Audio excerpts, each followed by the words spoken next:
Hey, this is Steve with Best Bid. Hope you're having a great day today. I'm not going to be trying to sell or demonstrate software today. I'm just going to give you a tip on measuring your branch circuits when you're using on-screen takeoff. This tip's not going to be software specific and it'll work on any software title that you may have, whether you're using AccuBid, McCormick, EBM, IntelliBid, Estcom, Red Rhino, or any other product on the market. It's not that important. So why am I creating this video? Simply because I really hope that it helps you understand this simple hack to keep you on track. I hope this helps you to start to understand that doing your takeoff on your computer screen doesn't need to be complicated. You can always feel free to reach out to me or on advice on estimating software anytime that you'd like to. The electrical trade's been great to me and my family. I'd like to some way to pay it back. So feel free to give me a call or send me an email anytime that I can be of service or answer a question for you. If you'd like to see more videos like this, please let me know. And so we'll get started shortly. Thank you and have a blessed day. Hey, this is Steve with Best Bid, and today I'm going to give you some tips about how to use your on-screen takeoff, doing measurements and keeping up with it. Whether you want to admit it or not, most of us had issues when we first started trying to work with parts of screens and not used to doing that, and a hard time keeping up with where we were. So it's not uncommon. I'm just going to share with you today uh, a way that I started doing it. When I first started, I don't have to do it anymore, but this helped me to keep up with what I was doing. So I, I've pre-created, just to save some time, notes. And these have nothing to do with anything, they're just text. I wrote one that's called done, you call finished, complete, whatever you want to. It just lets you know that you have completed that task. Then I've gone through here and I've created junction boxes of how I'm going to run the home runs. So I looked real quick. I should have studied this plan before I started, but I went through and found that the panels are real close and that they're DP3 panels right here. That's where most things come from. So I grouped my home runs the best I could quickly. So I have a DP3, 2 and 12 that's going to catch this circuit and this circuit. And then the other ones go to this LP panel. So nothing else in that general area. And I'll come down here and here's 39, which is going to be several places, best I remember. 24 is going to be like right here. 22 will be here. So I might not do all these. I'm just going to show you how I did it, give you an idea. So what I'm doing is I'm catching 3 circuits out of 1 home run. So here's 37, 17, 23. So there's my 37, 17, and 23. This one only has 6 and 21. This one has 29, 25, and 15. There's 29, 25, 15. So that'll get you an idea of how I started. So now on our software, it's as easy as going to measure and creating what you want to run to these. So I'm going to start off just by putting 1/2 inch EMT with 3 number 12s. I'm going to run a 1/2 inch EMT with 5 number 12s.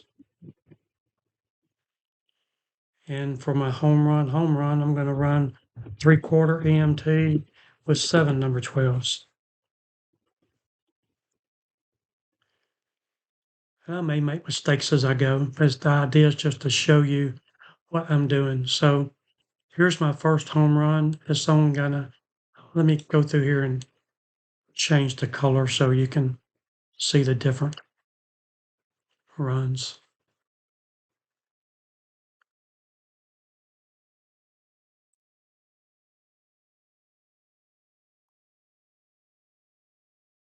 So the first one's going to be a 5, I need to set the scale real quick for this purpose. I'm going to say this door's 3 foot.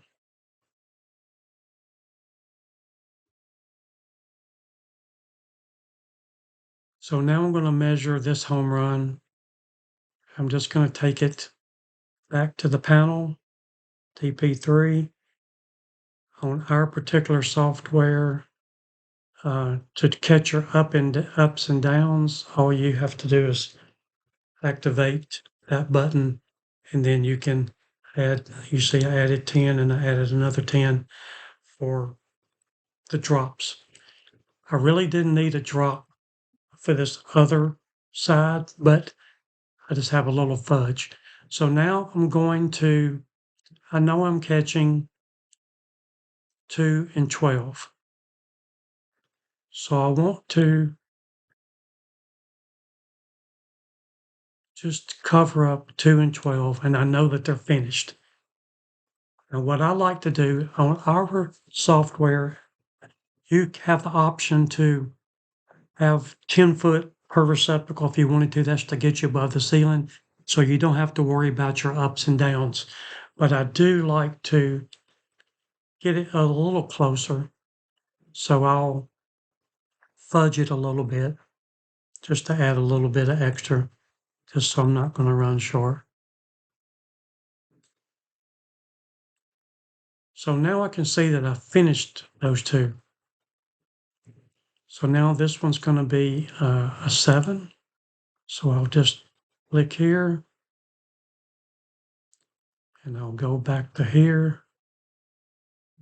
Not that straight. I'm going to add my extra. And now I've got to catch 39.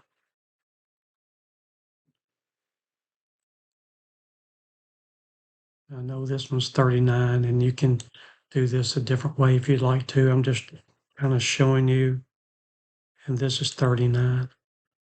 Now I already have the drop down covered, but if I didn't, all I'd have to do is activate the down button and click it. So now we're through with 39, and then we'll go to 24, which I would come out of here and just go this way.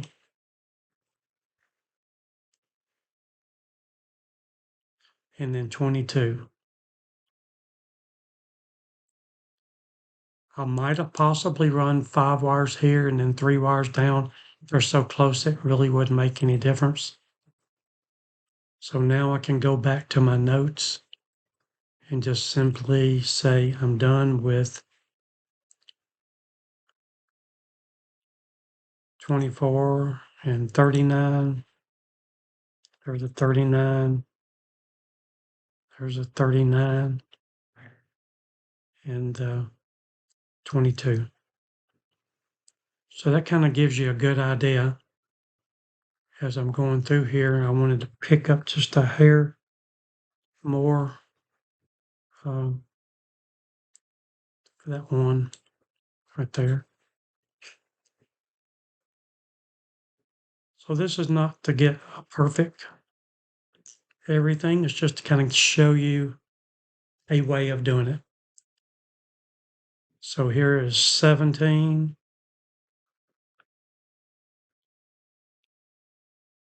37. All right, so I'm going to do this one backwards. I'm going to go here for the 37. I'm going to pick up a 5 to go to 17. Then I'll pick up a 3 again to go to 9.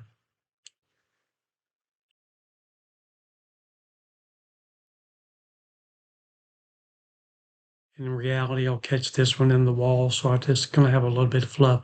Now I need to run the home run itself. So I'm going to run it back to this wall and to this panel. I'm going to activate the up and down, and I'm going to add a couple. So now I can go back to my notes. And we just finished 17, 37, and 23. I don't want to be over repetitive on this, but that's the way that it would work. And that way you can easily keep up with what's going on. So here's one that's going to be 5 wire.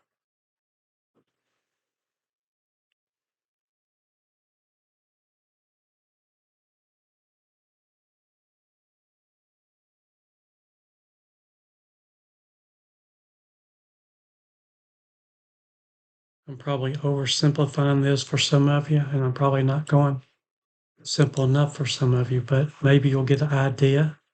If you don't, you can get in touch with me, and I'll be more than happy to show you in greater detail.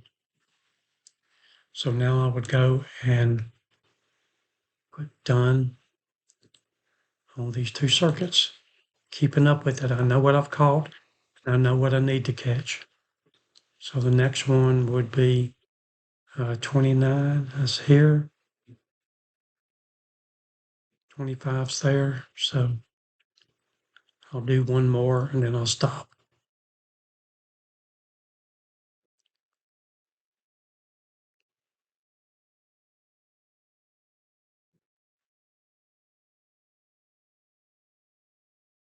And you can run this in any way that you would install it. This is more of an idea and a concept than it is anything else. So I'm going to catch the 29 here. Catch the 25 here.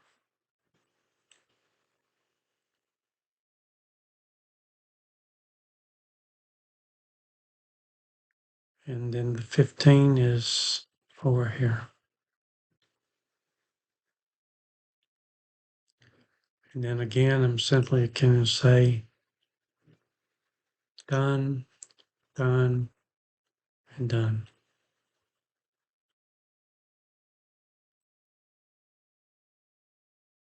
So you can get an idea of how you can do it and how you can keep up with it when you're starting. These notes again doesn't mean anything. It just lets you know if they've been finished or not. So I can see that this needs 3, 5, and 30. So I need to do that to catch the rest of these. So I hope that gives you an idea, and I hope that you learned a little bit today. Maybe something to try. Maybe you can modify it to suit you. As always, have a blessed day, and thank you for watching.